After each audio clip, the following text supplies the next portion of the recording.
Hello दोस्तों, स्वागत है एक बार फिर से आप सभी का हमारे इस चैनल में जिसका नाम है ऑल हिट एग्ज़ाम। और दोस्तों, आज के इस वीडियो में हम लोग देखेंगे यूपी एलटी ग्रेड का एग्ज़ाम पेपर जो 2018 में हुआ था। उत्तर प्रदेश की लोक सेवा आयोग यूपीपीएससी की सहायक अध्यापक प्रशिक्षित स्नातक एलटी ग्रेड की परीक्षा जो हुई थी वो हुई थी आपकी 29 7 2018 को ये पेपर हुआ था। प्रदेश के सभी 39 जिलों में इसको आयोजित किया गया था। और इसमें जो है यूपी एलटी ग्रेड परीक्षा में जो सामान्य अध्ययन जीएस के जो 30 प्रश्न पूछे गए थे, उन 30 प्रश्नों को हम लोग इस वीडियो में हल करेंगे। क्योंकि ये 30 प्रश्न जो हैं ये सभी विषय के लिए अनिवार्य था। जैसे कि अगर आप एलटी ग्रेड की परीक्षा देते हैं हिंदी भाषा के लिए या विज्ञान के लिए, हिंदी, विज्ञान, गणित, सभी के लिए अगर आप किसी भी प्रकार का एलटी ग्रेड का परीक्षा देते हैं तो उसमें 30 प्रश्न जो आता है जीएस का वो सबको करना कंपलसरी होता है। तो उन्हीं 30 प्रश्नों को इस वीडियो में हम हल करेंगे दोस्तों। तो चलिए स्टार्ट करते हैं वीडियो को बिना किसी देरी के। वीडियो को स्टार्ट करने से पहले आप सभी से रिक्वेस्ट करूँगा, चैनल पर पहली बार आया दोस्तों चैनल को सब्सक्राइब कर लीजिएगा। चलिए स्टार्ट करते हैं। तो दोस्तों, पहला प्रश्न आपके स्क्रीन पर ये रहा। यूपी एलटी ग्रेड 2018 जीएस में कि भारत में किसी राज्य के राज्यपाल को पद और गोपनीयता की शपथ कौन दिलाता है? चारों ऑप्शन आपके सामने है दोस्तों। आंसर आप सभी जो है कमेंट बॉक्स में जरूर बताएंगे। सिंपल प्रश्न है, आसान प्रश्न है। चूंकि ये 2018 का पेपर है तो उस समय जो है पेपर थोड़े से और सरल आ रहे थे। राइट आंसर क्या हो जाएगा? ऑप्शन नंबर सी, राज्य के उच्च न्यायालय का मुख्य न्यायाधीश। क्योंकि भारतीय संविधान के अनुच्छेद 159 अनुच्छेद में राज्यपाल को शपथ राज्य के उच्च न्यायालय का मुख्य न्यायाधीश दिलाता है। यदि मुख्य न्यायाधीश अनुपस्थित हो तो उच्चतम न्यायाधीश द्वारा नियुक्त कोई अन्य न्यायाधीश शपथ दिला सकता है। तो यहाँ पे आपका ऑप्शन नंबर सी जो है वह आपका करेक्ट और राइट आंसर दोस्तों हो जाएगा, ऑप्शन नंबर सी। चलिए नेक्स्ट आगे।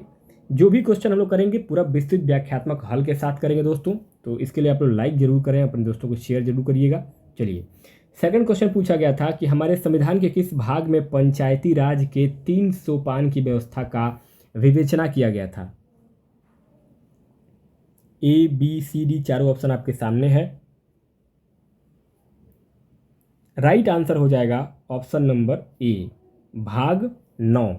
संविधान के 73वें संविधान संशोधन में भाग 9 के अनुच्छेद 243 से 243 जीरो जोड़ा गया है, जिसमें कि हम ग्राम पंचायत, पंचायत समिति और जिला परिषद का प्रावधान इसमें किया गया था। तो आपका ऑप्शन नंबर ए, भाग 9 जो है यहाँ पे करेक्ट और राइट आंसर हो जाएगा। नेक्स्ट आगे अगला क्वेश्चन नंबर 3 है, निम्नलिखित में से किस राज्य में तेल शोधनशाला नहीं है?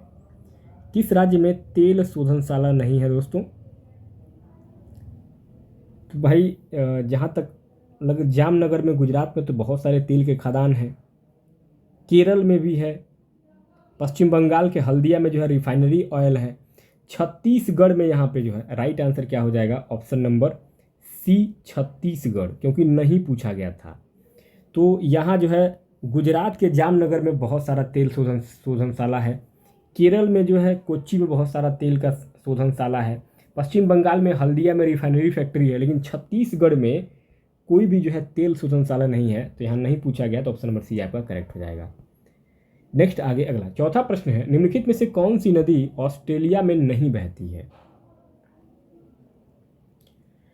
दोस्तों, हंटर नदी, फ्लिंडर्स रिवर और गिलबर्ट रिवर, ये तीनों जो है ऑस्ट्रेलिया में बहते हैं। ये तीनों ऑस्ट्रेलिया में बहते हैं। लेकिन ऑरेंज जो रिवर है ये आपका राइट आंसर होगा, क्योंकि इसमें नहीं पूछा गया था।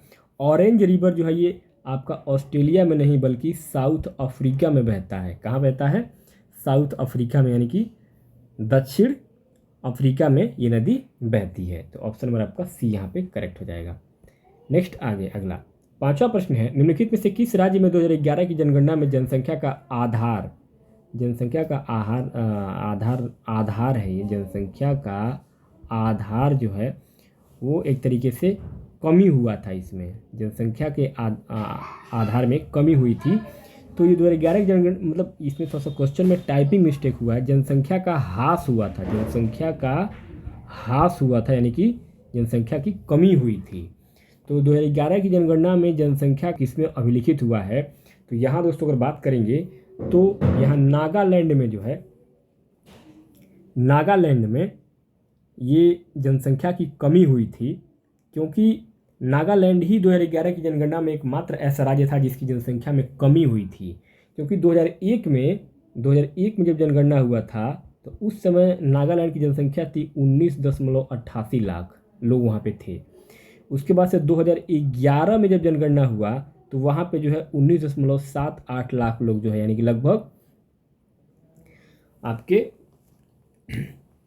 10,000 लोग जो है वहाँ पे कम हो गए।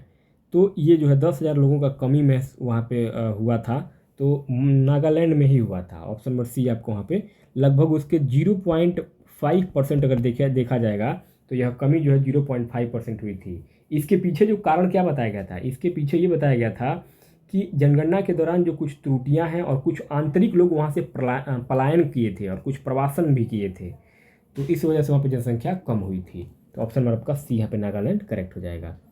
नेक्स्ट आगे अगला छठवां प्रश्न है कि माल्थस के अनुसार निम्नलिखित में से कौन सा उपाय जनसंख्या नियंत्रण में सर्वाधिक प्रभावी होगा। माल्थस के अनुसार दोस्तों यहाँ पे आपदा जो है वो करेक्ट आंसर होगा। क्यों, देखिए माल्थस ने जनसंख्या नियंत्रण के लिए प्राकृतिक आपदा या अकाल या युद्ध जैसे नकारात्मक उपायों को प्रभावी माना है। तो यहाँ पे जो है आपका आपदा जो है वो सबसे प्रभावी तरीका है जनसंख्या। माल्थस मान रहे हैं उनके अनुसार, माल्थस के अनुसार जो है जनसंख्या नियंत्रण का सबसे प्रभावी तरीका है आपदा। प्राकृतिक आपदा अगर आएगी तो ऑटोमेटिक जनसंख्या नियंत्रण जो है वो होना चालू हो जाएगा। अगला सातवां प्रश्न है, निम्नलिखित में से कौन सा एक जीवोम नहीं है। तो दोस्तों जीवोम की अगर बात किया जाएगा तो वैसे ही सामने दिखाई दे रहा है पारिस्थितिकी तंत्र। पारिस्थितिकी तंत्र क्या है, पारिस्थितिकी तंत्र जो है एक संकल्पना है, जबकि अगर बात करें रेगिस्तान, घास का स्थल और टुंड्रा, तो ये जो है क्या है, ये एक बायोम है, यानी कि एक प्राकृतिक बायोम है। लेकिन पारिस्थितिकी तंत्र जो बनता है ये एक तरीके से कृत्रिम होता है, एक तरीके से कह सकते हैं इसको। तो ये एक संकल्पना है पारिस्थितिकी तंत्र। ऑप्शन नंबर सी आपका यहाँ पे करेक्ट हो जाएगा। आगे अगला आठवां प्रश्न है, दुधवा नेशनल पार्क निम्नलिखित में से किस राज्य में स्थित है। दुधवा नेशनल पार्क इसमें से कौन से राज्य में स्थित है। तो दुधवा जो नेशनल पार्क है ये आपका उत्तर प्रदेश में है। कहाँ है, उत्तर प्रदेश में है। उत्तर प्रदेश के लखीमपुर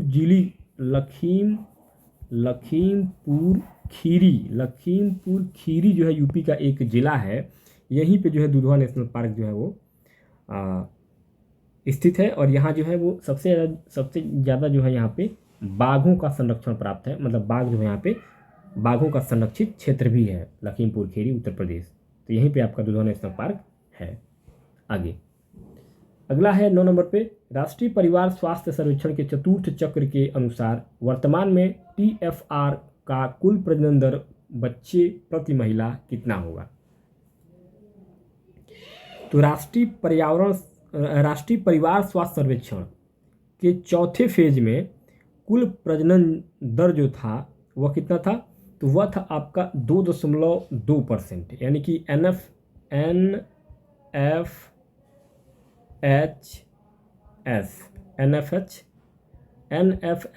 4 में ये कब हुआ था, ये हुआ था आपका 2015-16 में। भारत की जो TFR है, TFR ये था आपका कितना 2.2% पाई गई थी, जो कि जनसंख्या स्थिरता के निकट थी। तो ऑप्शन नंबर आपका ये यहाँ पे 2.2 करेक्ट हो जाएगा।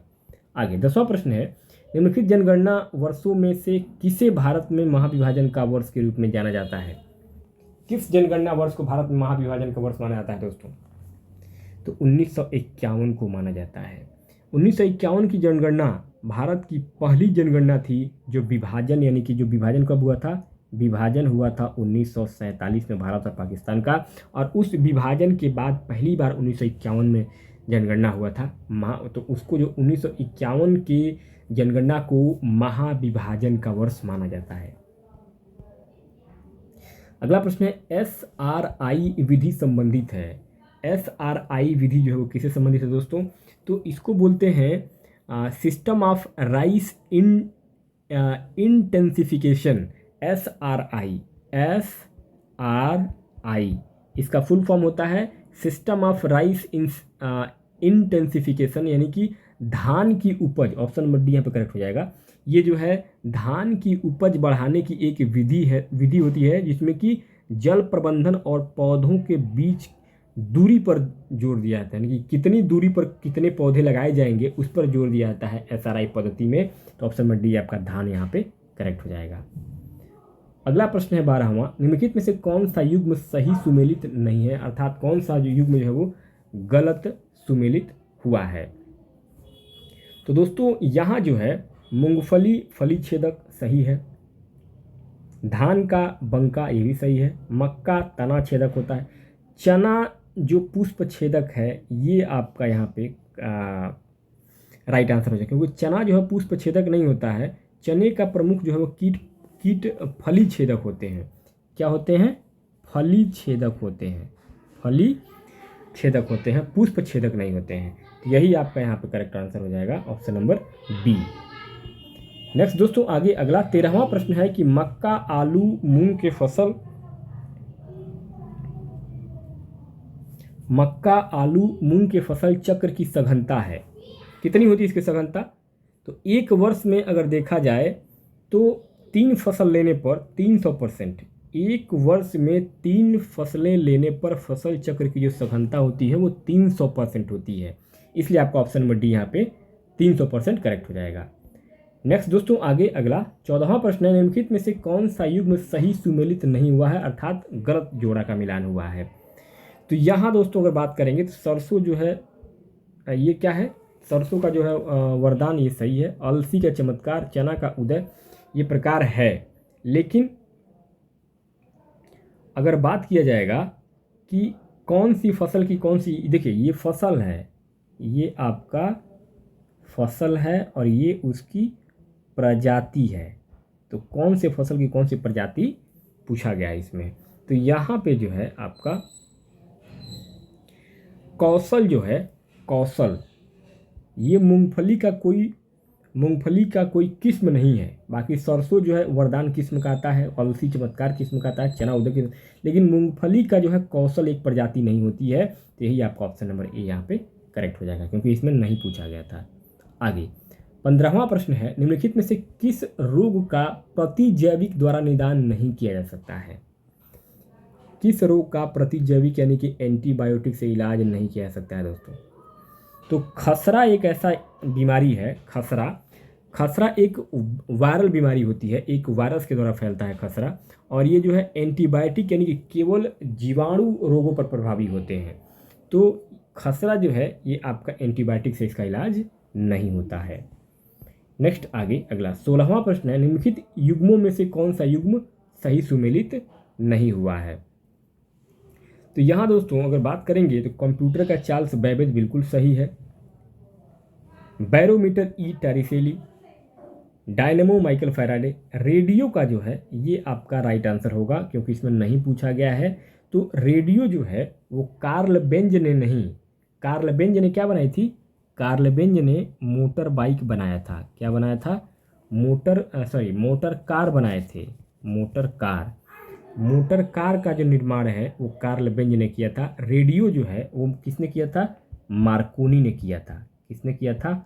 मार्कोनी ने जो है वो रेडियो का आविष्कार किया था। तो ऑप्शन नंबर आपका बी यहाँ पे करेक्ट हो जाएगा, अर्थात रेडियो का जो है वो कार्ल बेंज नहीं बल्कि मार्कोनी होना चाहिए। तो ऑप्शन नंबर आपका बी करेक्ट हो जाएगा। आगे 17वां प्रश्न है, संचार उपग्रह सदैव, संचार उपग्रह जो है वो हमेशा कैसे होते हैं? तो जो संचार के उपग्रह होते हैं, जो कम्युनिकेशन सैटेलाइट होते हैं, वो हमेशा स्थिर रहते हैं। संचार उपग्रह भूस्थैतिकी कक्षा में होते हैं, जिससे वे पृथ्वी से स्थिर प्रतीत होते हैं। तो यहाँ पे ये स्थिर होते हैं।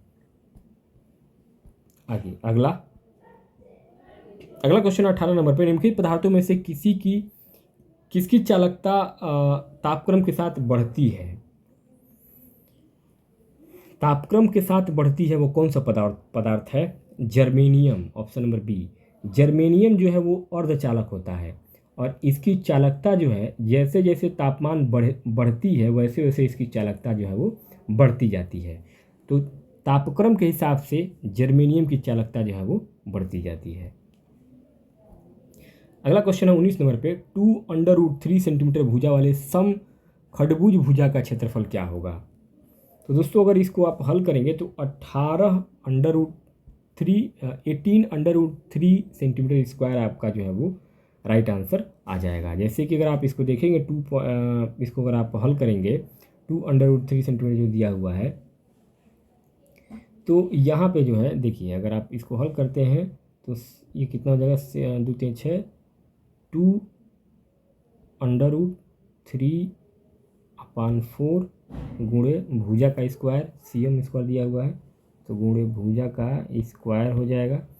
अब इसमें फिर से इसको समीकरण को तोड़ेंगे तो 6 ये बाहर हो जाएगा, गुणे √3/4 गुणे 1/2 हो जाएगा, क्योंकि ये है आपका भुजा का स्क्वायर यहाँ पे होता है तो 1/2 भुजा, हाँ 6 गुणे 3/4 गुणे 1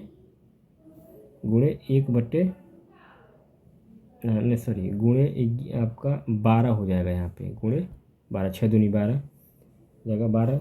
अब बराबर इसको हल करेंगे तो 36 आपका कट जाएगा, 18√3 सेंटीमीटर, यही आपका राइट आंसर हो जाएगा, 18√3 सेंटीमीटर स्क्वायर। नेक्स्ट आगे 20वां प्रश्न है, यदि 2x + 2/3 = 3 हो तो x³ + 1/3 + 2 का मान क्या होगा? इसको दोस्तों आप जब हल करेंगे तो इसमें आपका राइट आंसर क्या हो जाएगा?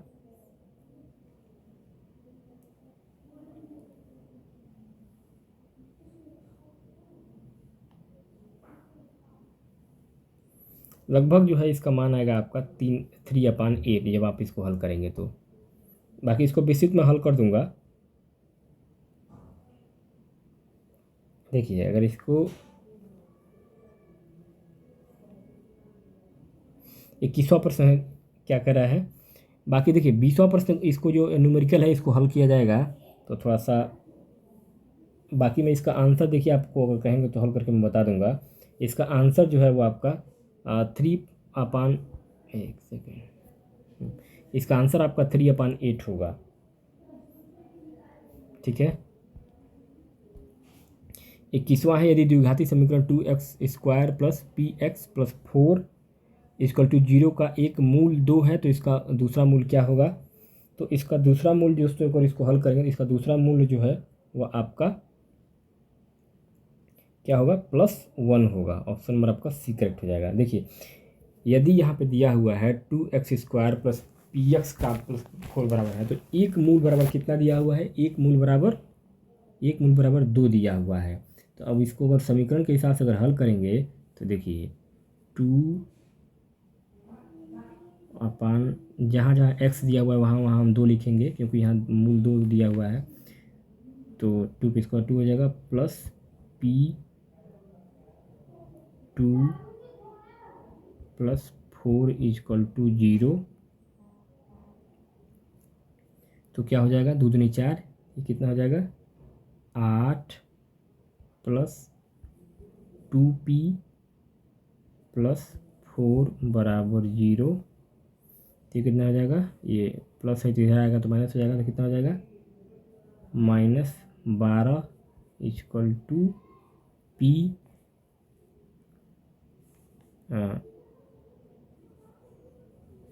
2p बराबर -12। हाँ 2p बराबर कितना हो जाएगा? 8 और 4, ये -12, ये प्लस है इधर आएगा तो माइनस हो जाएगा, तो 2p बराबर -12 हो जाएगा।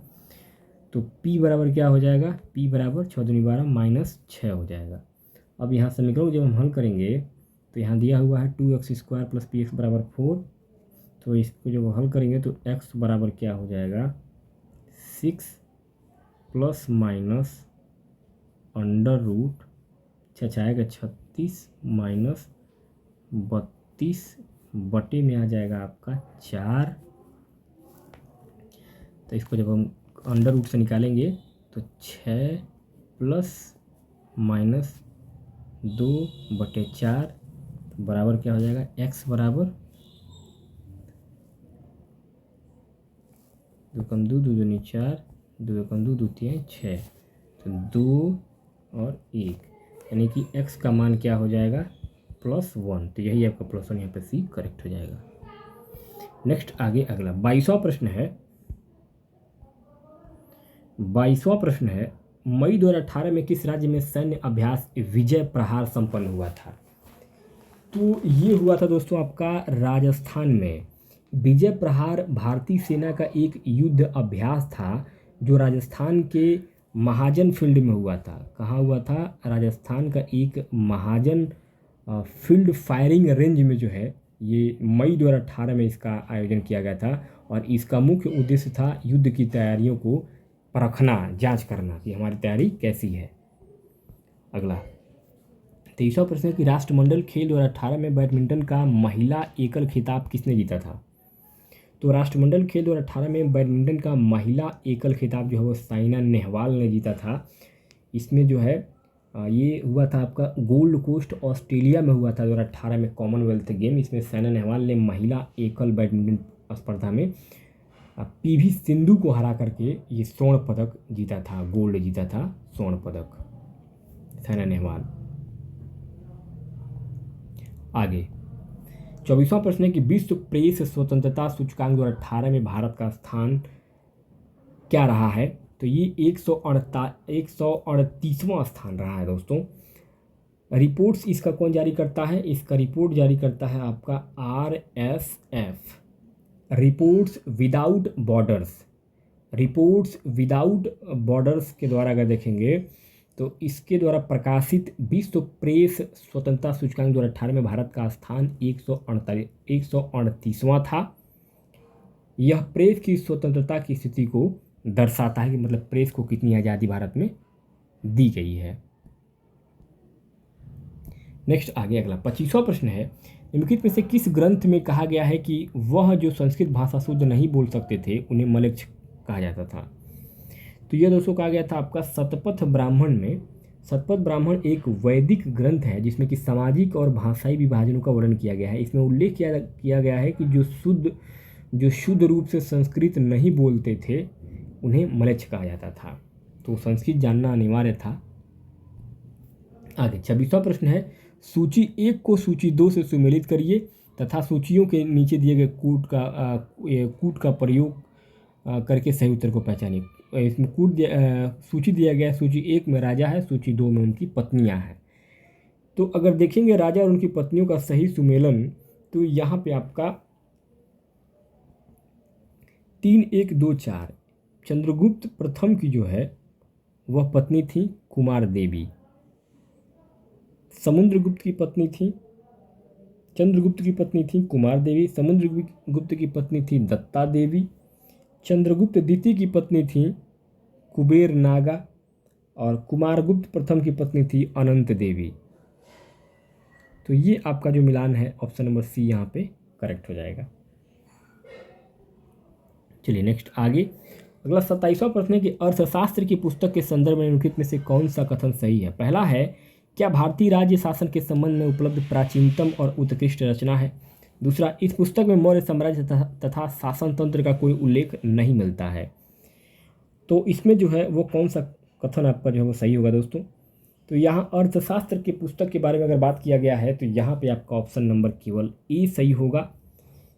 अर्थशास्त्र जो है वो आपका चाणक्य यानी कि कौटिल्य के द्वारा रचित एक बहुत पॉपुलर किताब, बहुत प्रसिद्ध किताब है और यह भारतीय प्रशासन का सबसे प्राचीन और उत्कृष्ट ग्रंथ माना जाता है।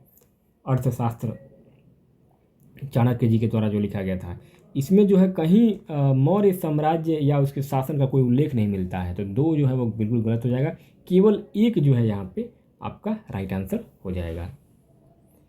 नेक्स्ट आगे अगला 28वां प्रश्न है कि इनमें से किसने दिल्ली को विश्व के उत्कृष्टतम शहरों में से एक के रूप में बताया था? तो ये अबुल फजल ने बताया था। Option number D. Abul Fazal जो है वो अकबर के नौरत्नों में से एक थे और उन्होंने अपनी एक रचना की थी आईने अकबरी।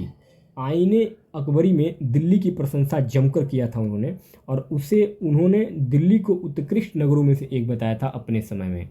तो ऑप्शन नंबर आपका डी अबुल फजल करेक्ट हो जाएंगे। नेक्स्ट आगे अगला 29वां प्रश्न है कि भारत में स्थानीय स्वायत्त प्रशासन का जनक किसे कहा जाता है? तो भारत में स्थानीय स्वायत्त प्रशासन का जो जनक है वह माना रिपन को। लॉर्ड रिपन जो है वो आपका 1880 से लेकर के 1884 के मध्य में भारत में स्थानीय स्वशासन की नींव रखने के लिए स्थानीय स्वायत्त शासन का जनक कहा जाता है। और उन्होंने 1882 में स्थानीय निकायों की स्थापना को प्रोत्साहन दिया लॉर्ड रिपन ने। ऑप्शन नंबर आपका बी करेक्ट हो जाएगा। आगे 30वां और आखिरी प्रश्न होगा इस वीडियो में, भारत के राष्ट्रपति पर महाभियोग चलाने के लिए कम से कम कितने दिन की पूर्व सूचना आवश्यक है? तो भारत के राष्ट्रपति पर महाभियोग चलाने के लिए जो है कम से कम 14 दिन, कम से कम ये भारतीय संविधान के अनुच्छेद 61 के अनुसार राष्ट्रपति पर महाभियोग प्रस्ताव लाने से कम 14 दिन पूर्व नोटिस देना अनिवार्य है। तो ऑप्शन नंबर बी आपका यहाँ पे करेक्ट और राइट आंसर हो जाएगा। तो दोस्तों इस प्रकार से इस वीडियो में हम लोगों ने आज जो प्रश्न देखा है ये आपका यूपीएलटी ग्रेड का पेपर हुआ था 29 जुलाई 2018 को ये पेपर हुआ था। और ये यूपी के सभी 39 जिलों में जो है यूपी के 39 जिलों में इस परीक्षा को आयोजित किया गया था। और इसमें जो है आपके सभी विषयों का जो पेपर हुआ था, जैसे कि आपका अगर आप एलटी ग्रेड का पेपर हिंदी से देते हैं, विज्ञान से देते हैं, सामाजिक विज्ञान से देते हैं, तो उनमें सब में जो है वो 30 प्रश्न आपका जीएस का जो है वो दिया गया था शुरुआत में, जो कि करना अनिवार्य था। और उसके बाद जो है सब्जेक्ट का 120 प्रश्न पूछा गया। टोटल 150 प्रश्न इसमें पूछे जाते हैं, लेकिन 30 प्रश्न जो है जीएस का वो सबके लिए होता है और 120 प्रश्न जो है वो आपके सब्जेक्ट से, आपके विषय से पूछा जाता है। जैसे मान लीजिए अगर आपने हिंदी से एलटी ग्रेड का पेपर दिया है तो 120 प्रश्न आपका हिंदी का पूछा जाएगा और 30 प्रश्न जो है वो आपका सामान्य अध्ययन जीएस का है वो पूछा जाएगा। तो टोटल 150 प्रश्न आपके एलटी ग्रेड में पूछे जाते हैं। तो उसी में जो है 30 प्रश्न जो जीएस का पूछा गया था, जो कि सबके लिए अनिवार्य था, वही 30 प्रश्न आपका इस वीडियो में हम लोगों ने देखा है जीएस का। तो उम्मीद करता हूँ ये पेपर आपको बहुत हेल्प करेगा आपके आने वाले एलटी ग्रेड की तैयारी के लिए। तो दोस्तों मिलते हैं नेक्स्ट वीडियो में नए टॉपिक के साथ, तब तक के लिए बहुत बहुत धन्यवाद।